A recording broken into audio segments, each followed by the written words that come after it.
Good morning, friends. Today's topic is silence for spirituality. We all need silence, whether we are a spiritual aspirant or a common ordinary man. Silence is very important in our life. We know about how noise, the sound disturbs. If you happen to be in India, particularly during celebration, in Bengal during Durga Puja festivals, you understand the blaring loudspeakers and the songs and the rallies, and they're so disturbing to the mind. You feel in search of silence where I can get the quietness for some time. Festivity, joy, expression of joy is there, but there is search for silence all you feel. When you go to places in the factories, the sound really disturbs us. Sound is a pollution. It's quite a well-known fact that sound is something that is detrimental to our well-being, to our mental health, to our physical health even. So silence is important for good and healthy living. Activity is important, is necessary, but activity has to be alternated with rest.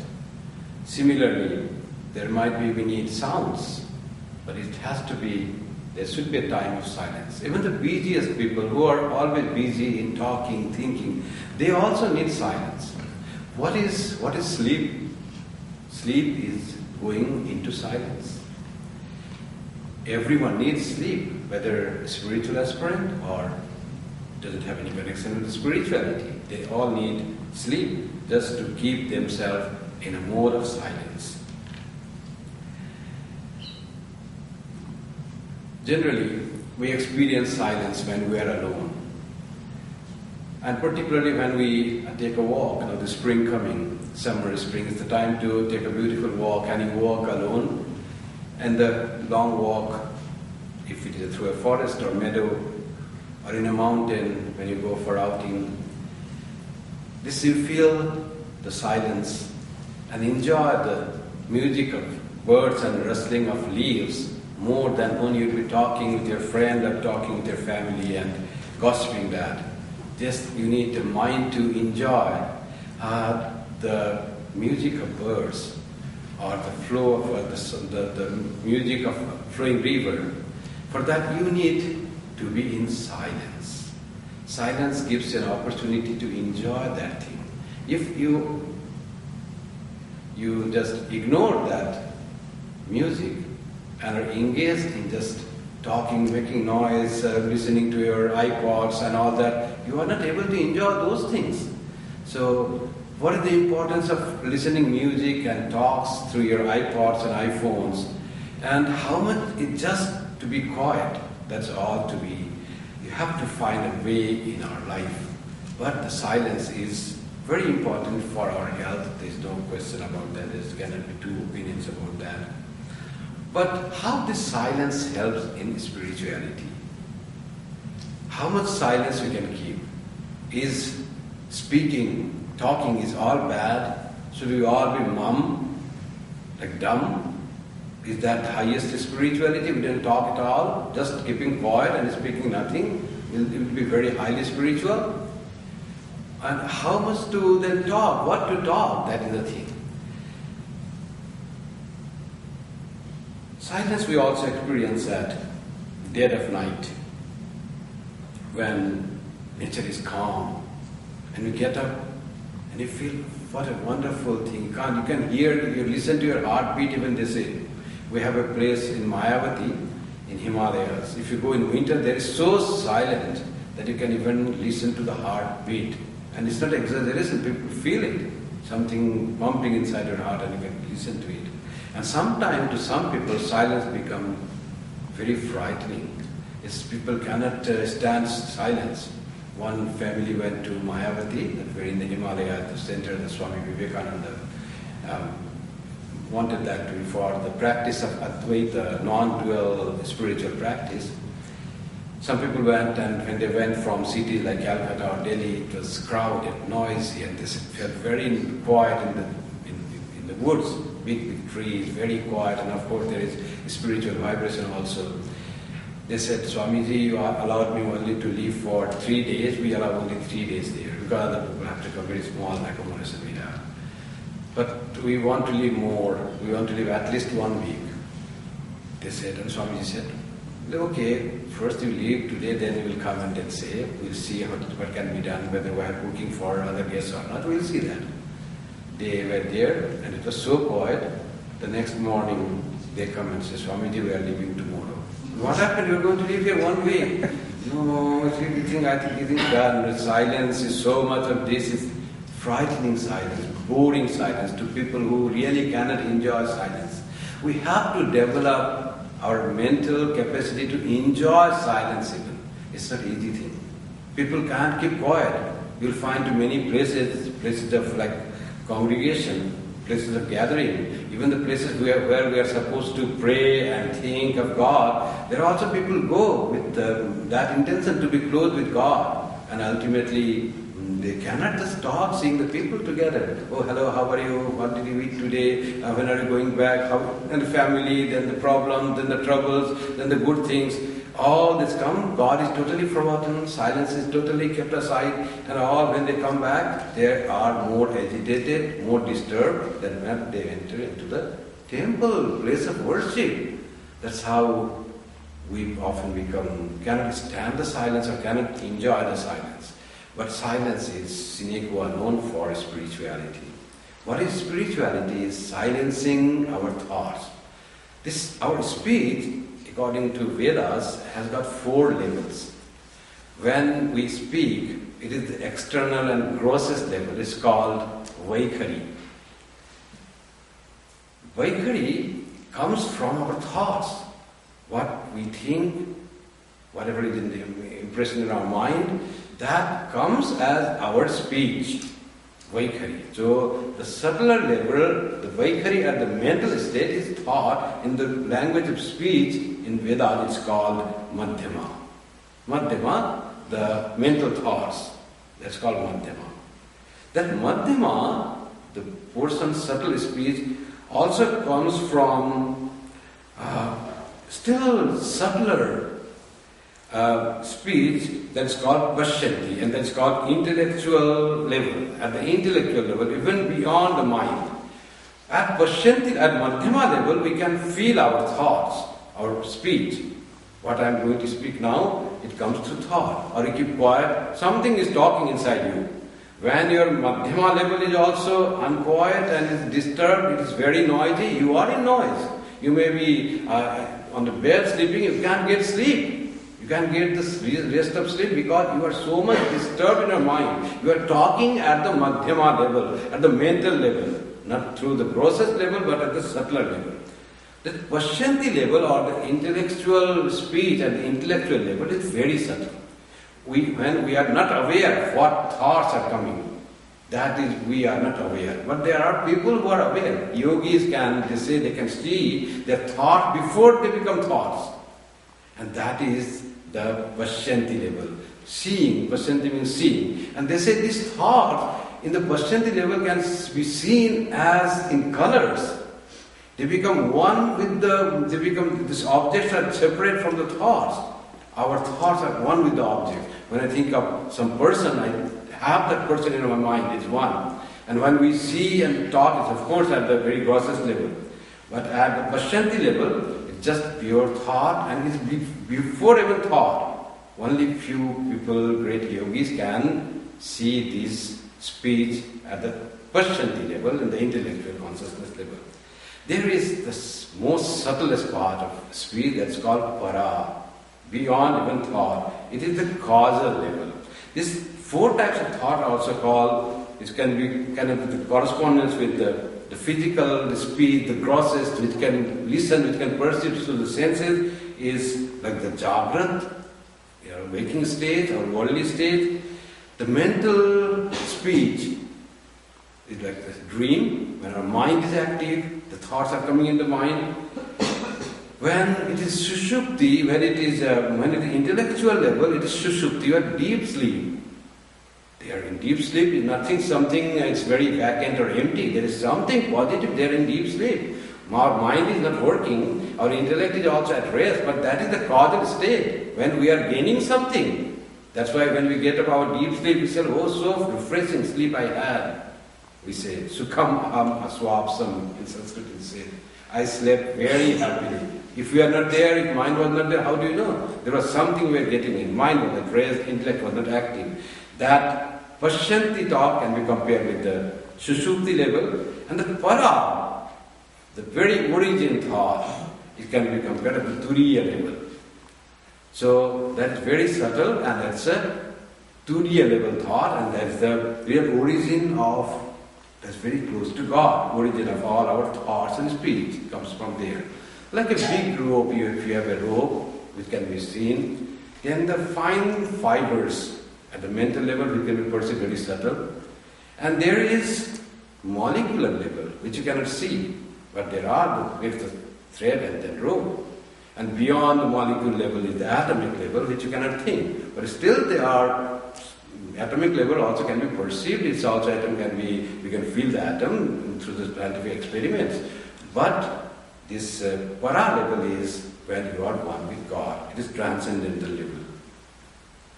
So this and all to be quietened in the real practice of silence for spirituality.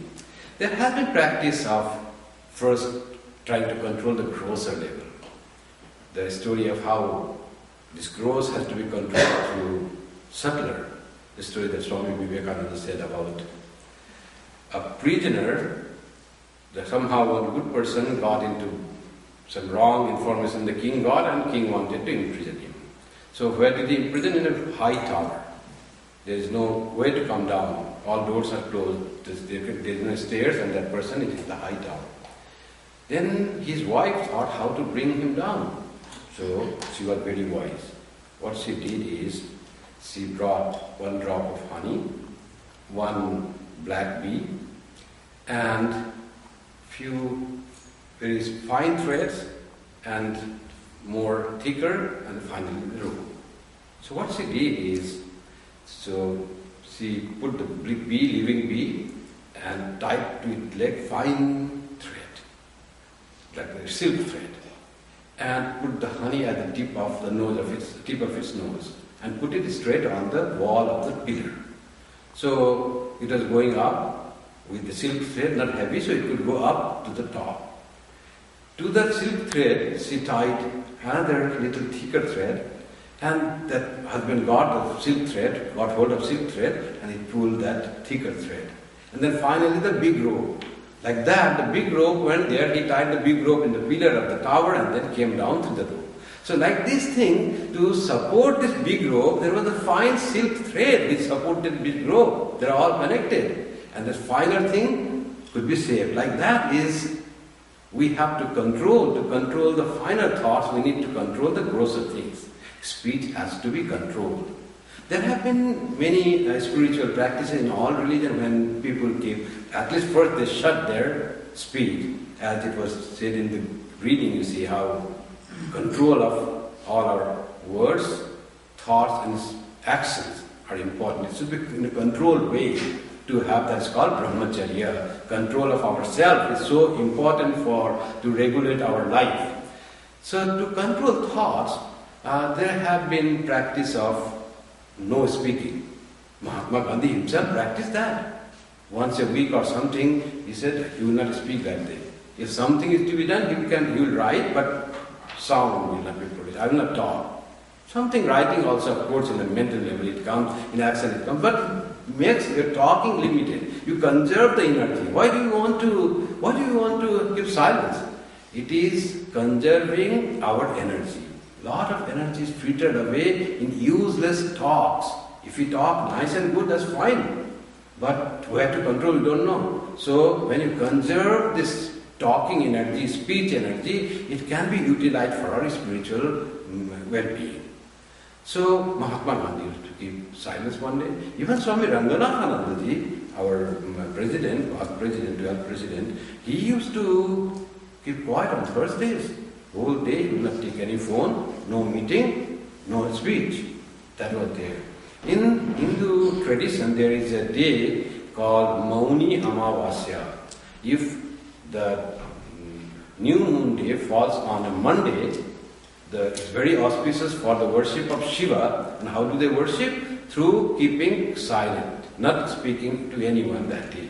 Only thought of Shiva and worship of Shiva. Only after that, in the evening worship, you can talk. So it's called Mauni Amavasya. In all religions, there is the system of controlling thought or keeping quiet. That has been always there. More than this external thought, external control of speech, there is important is inward silence. Outward silence is important, but more important is inward silence. And inward silence is the silence of the mind. How this silence of the mind, what breaks this silence actually? Silence, this inward silence is broken by our inordinate desires and passions. Till they are there, it's very difficult to control our thoughts, control our mind. So we need to control our inordinate desires, which we know or sometimes we are aware that, this is not good to think, but we are unaware to control that. That is to be tried to be controlled. Another thing that disturbs our mental silence is frustrations and maladjustments with how people work. Because of some strong desires and expectations, and that is not fulfilled, we get frustrated. And that frustration works a lot on our mind.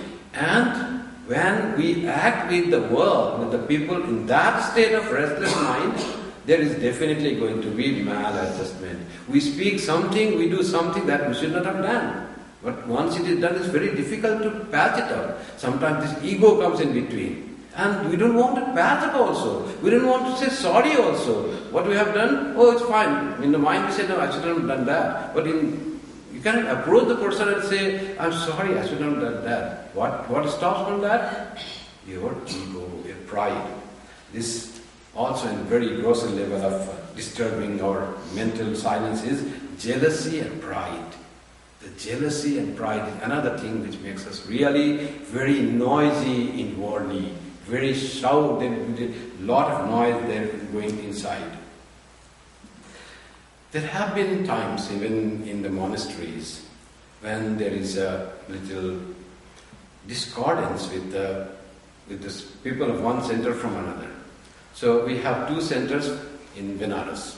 The monks of two centers were really, there was little conflict of some ideas or something. So there was this complaint went and to the president, Swami Brahmananda. So Swami Brahmananda from Biruma to Kolkata visited Varanasi. And what he did, instead of calling a meeting of the monks and said, you have to live in harmony, you should not have any ill feeling towards each other, you should, because you are working for Thakur and he is our ideal, have love for each other. That is what Swami Vivekananda said. And you are quarreling and fighting with each other. Instead of saying that, what he did? He said nothing. He said, can you come tomorrow morning, all of you, I want you to come to the shrine. And in the shrine, perhaps you will say something in front of Sri Ramakrishna. Nothing saying. There was a mat spread, and he said, all you sit down quietly. No talking. He also sat down. And it was silent meditation, silent prayer. And to the surprise of all, Swamiji was there for a few days. For about 1 week when he left, there was a fantastic harmony among the monks.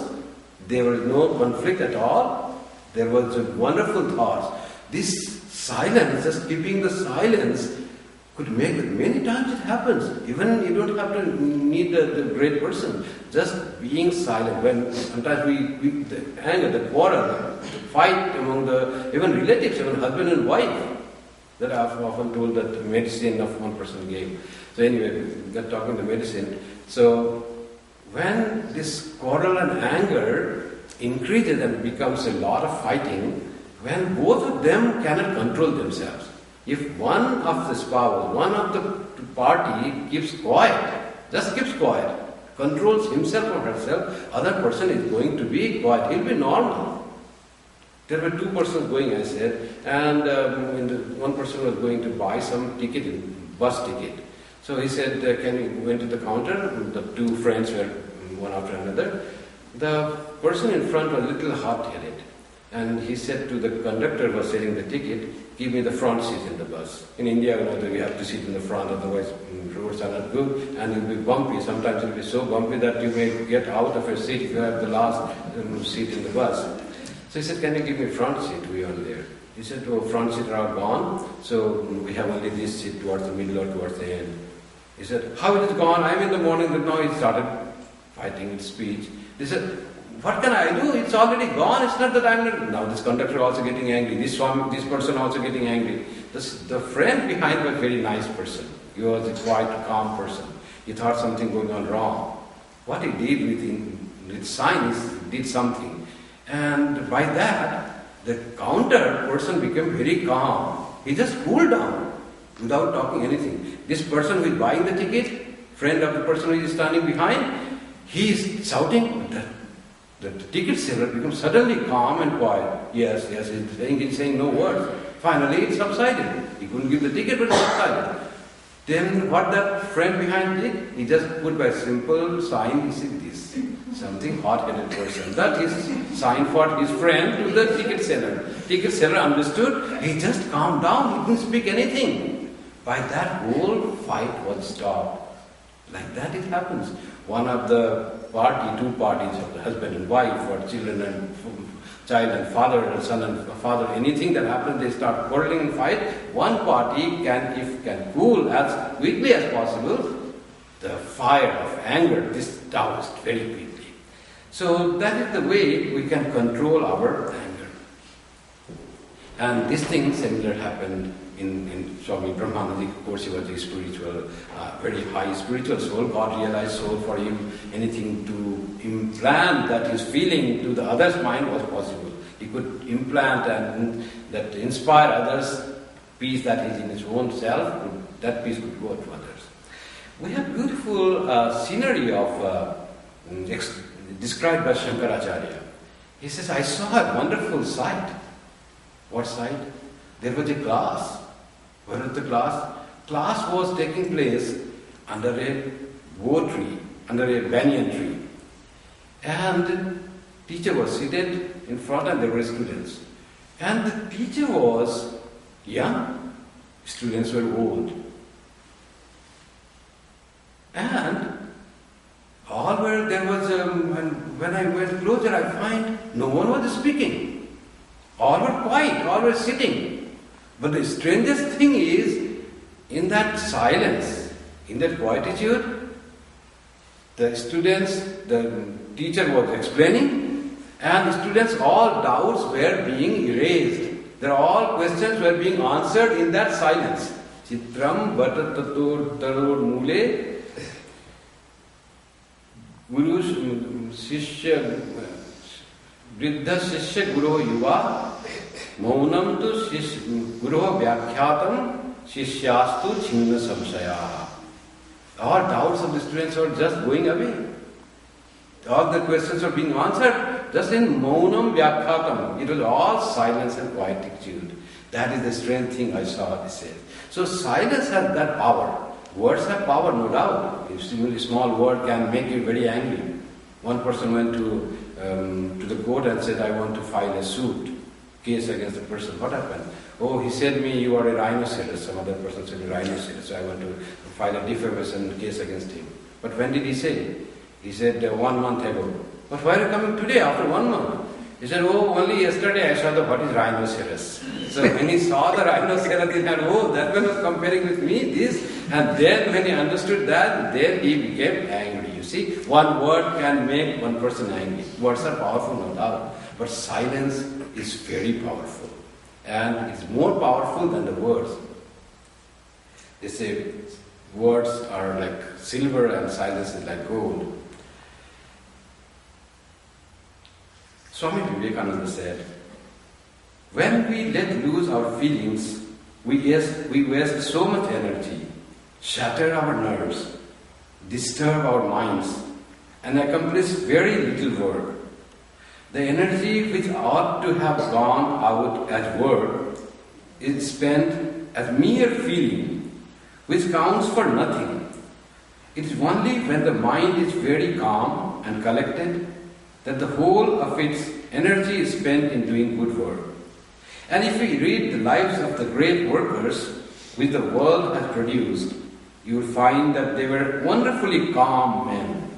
Nothing, as it were, could throw them off their balance.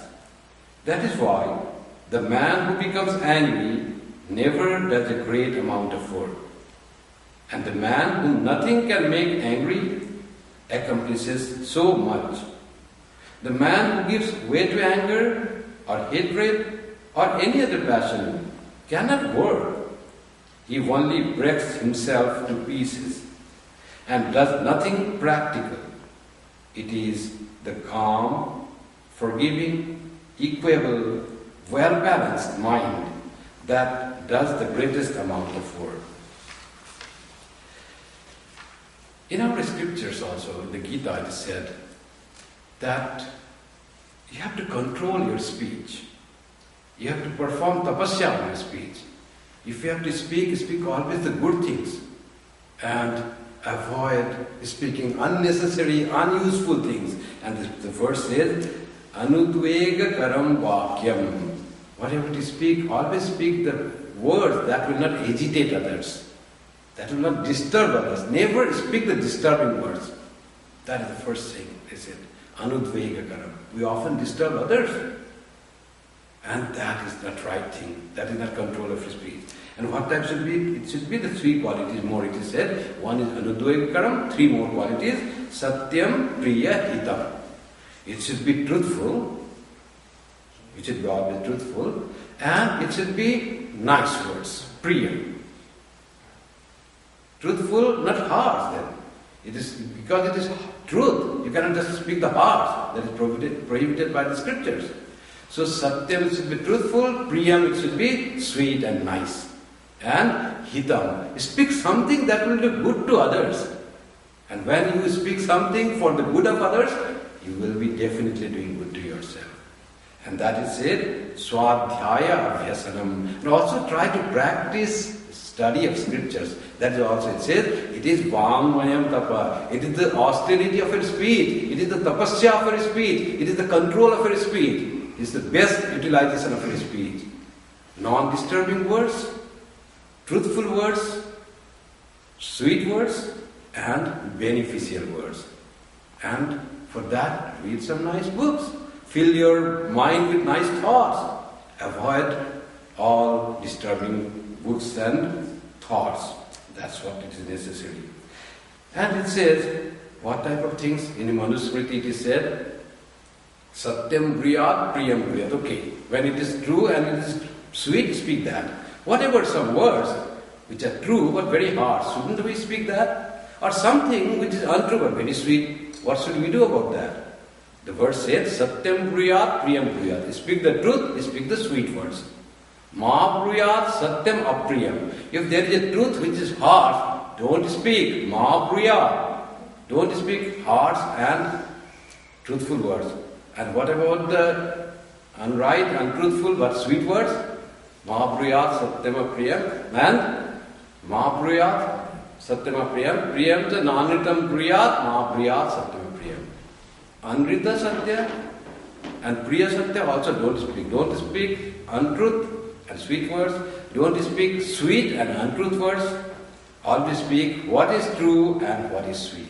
Be careful that both these qualities are there, and Sri Krishna says, non-disturbing, beneficial, sweet and truthful. These four qualities of words. So we should be always choosy when you take out your words from your mouth. Something you are giving to the world. If you give something dirty, bad, polluting, it is going to pollute others, and that pollution will affect yourself. After all, we all are part of one universal mind. When you disturb a portion of that mind, you are disturbing your mind as well. When you give joy, happiness, goodwill to others, that's why they say what you give to the world, it comes tenfold to you. That's why they say, you give some in charity, offer something to God, tenfold to come to you. What is the tenfold coming? I give one apple to God, will 10 apples come to me? May not be 10 apples. But the joy and peace and love with which you offered that apple to God, tenfold of that joy and peace will come to you. This is certain. When you donate $10 to a person who is suffering in Haiti or India or in Africa, that with that feeling, you will be enriched 10 times with that feeling in yourself. You find that peace of serving humanity, which is in reality is one, connected. We all are one. That is the essential truth. And when we help to one portion of our own being in another form, we help ourselves. Sri Ramakrishna often talked about Nirjanavas. Go and live in a solitary place. Where is that solitary place? How long to live? Sri Ramakrishna said, you can live for 1 month, he starts like that. 1 month, 1 week, 1 day, or few hours. Solitary place is keeping yourself quiet. We have Vipassana meditation here. Some of our members have also done. What they do there is, you have to live 10 days, and they teach you process of meditation their own. But the specialty is, you are not allowed to speak with anyone else. Not only that, no cell phones allowed. Moreover, no books allowed. You cannot read, you cannot speak, and you cannot listen anything. No conversation, nothing. It is called total silence. Silencing the speech and silencing the mind by that way. And not even you are allowed to see another person face to face. Just be with yourself. And this confinement, trying to be with yourself, your everything becomes slowly quiet. And first it is difficult, but people say it's very rewarding if you can stand that 10 days. You really become as a changed person. So that's always Sri Ramakrishna said. So how to practice this? The control of speech, practice silence. We speak only what is necessary. And what Gita has said, if we do that, our speech will be automatically become less. We'll be practicing more silence in speech. If we try to speak only what is all these 4 qualities Gita has described. So that way, whenever it is necessary and what is necessary, speak that. Try to be a listener. Try to be a listener. That gives other person good. It's as the art of speech is there, art of listening is also there. How to encourage other person to say about himself or herself. Try to be a good listener, sympathetic, and with the feeling. And that also is a service. It's not that you are making him speak more. That sometimes people want to vent out their problems and difficulties, and they feel very peaceful with that. Thing already disturbing their mind, if it could be vented to a person who is really nice and good, that gives a lot of peace to the person. I have shared the thought. When they say, if you share your joys, it is doubled. So they say that way, but allow other person to share their troubles and his difficulties, that is also an art of listening. Be a more listener than the speaker. Find a time to be your inner self. Always some time in a day. Maybe you cannot go for 6 months or 4 months or 1 month. But sometime in a day, be with yourself. Shut your all electronic gadgets, TVs and the phones. You can put off all the phones and be there. They often say, shut off your telephones after some time. Suppose at 9 o'clock. From 9 o'clock, all the phones. I will not pick up the phone. I will not take the cell phones. It's off. TVs, computers, off. I will be with myself. That is the way we can go back to ourselves and go into the silence, that's practicing silence. Mother Teresa said, God speaks in the silence of the heart. Listening is the beginning of prayer. And the best practice of silence is meditation. And what is meditation? Meditation is focusing our thoughts. We have varieties of thoughts that is coming out through our mind. And the variety is the disturb. Making all thoughts concentrated into one thought, that becomes very nice practice of silence. And that one thought, making one thought is a conservation of mental energy. And where that thought should go? To go something nicer. It may be your own self, your real nature, which we call externally God. Make that thought flow to God. Sit in a corner and try to think of God. You can think of God within you. You can think of God sitting beside you, sitting in front of you, and just feel the presence of divine, something good, something holy, something pure. And that very feeling calms our mind, we become silent. Try to feel that, oh, he's there, he's listening, and talk with him in the mind. You can just try to feel the whisper that God speaks to you as if I'm listening. Just this imagination is auto-suggestion. And this imagination, after great practice, may become reality. It become reality to many aspirants. When they feel that God is there, and finally God really comes there. What we think strongly, it happens. God is present everywhere. Just because of our ignorance or our blindness, we cannot see God. The famous story of Prahlada and Nrisimha. When Hiranyakashipu said, is God there in the pillar? His son said, yes, God is everywhere. He is in the pillar also. And it was broken and the God came out of the pillar. That was just to say God is everywhere. When we imagine that God is sitting in front of me and God is there, but we cannot see because of our ignorance. We have blind sight. If we have eyes, we could see God in everywhere. So that is another practice of practicing silence, the way of practicing silence for spiritual progress. What happens if we practice silence and our mind is quiet and then we become like really we have control over our speech and we are persons who have control ourselves? Swami Vivekananda's language. The ideal man is he who in the midst of the greatest silence and solitude finds intensest activity, and in the midst of intensest activity finds the silence and solitude of the desert. He has learned the secret of restraint. He has controlled himself. He goes through the streets of a big city with all its traffic, and his mind is as calm as if he were in a cave, where not a sound could reach him, and he is intensely working all the time. That is the ideal of Karma Yoga. And if you have attained to that, you have really learned the secret of work. To be calm in activity, that calmness in action, that is what the ideal of the age, Swami Vivekananda says. And with that, silencing the mind and controlling our mind in that way, we can engage in greatest activity and greatest fruits of our actions will be produced with that sort of the mind. If you are disturbed, little traffic jam, it becomes so, road rage is so common nowadays. And why the cause of the road rage is not traffic, heavy traffic on the road. It is the great traffic in our mind, the thoughts, disturbance that is going on in our mind. That is the cause. You become so agitated on the road. If it is jam, something happen on the road, there is nothing can do. Sit quietly, take the name of God. Say Om Om and wait for the traffic to clear. So that we don't do because we are disturbed inside.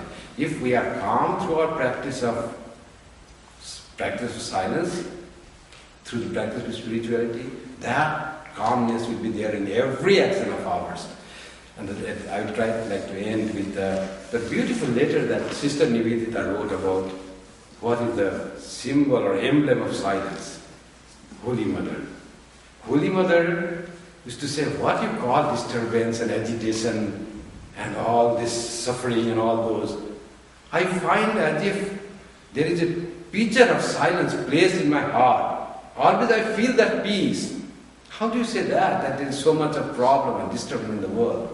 She herself felt that peace when she was in her most difficult times. And she became a symbol of peace. And those who saw her, met her, those who think her, they find that peace in themselves. And here is Sister Nivedita, who writes a letter to Holy Mother.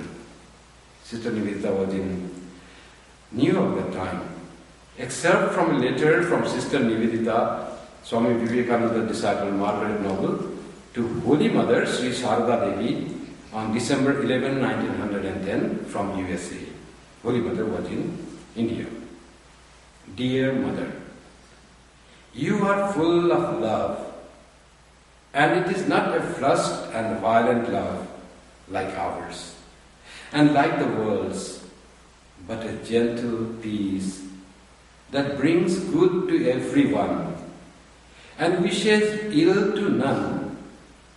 It is a golden radiance, full of pay. What a blessed Sunday that was, a few months ago, when I ran into you, the last thing before I went on the Ganges and ran back to you for a moment. As soon as I came back, I felt such a wonderful freedom in the blessing you gave me and in your welcome home. Dearest Mother, I wish we could send you a wonderful hymn or a prayer, but somehow even that would seem too loud, too full of noise. Surely you are the most wonderful thing of God, Sri Ramakrishna's own chalice of his love for the world, a token left with his children in these lonely days. And we should be very still and quiet before you, except indeed for a little fun. Surely the wonderful things of God are all quiet, stealing unnoticed into our lives. The air and the sunlight and the sweetness of gardens and of the Ganges, these are the silent things that are like you. Cookie, baby.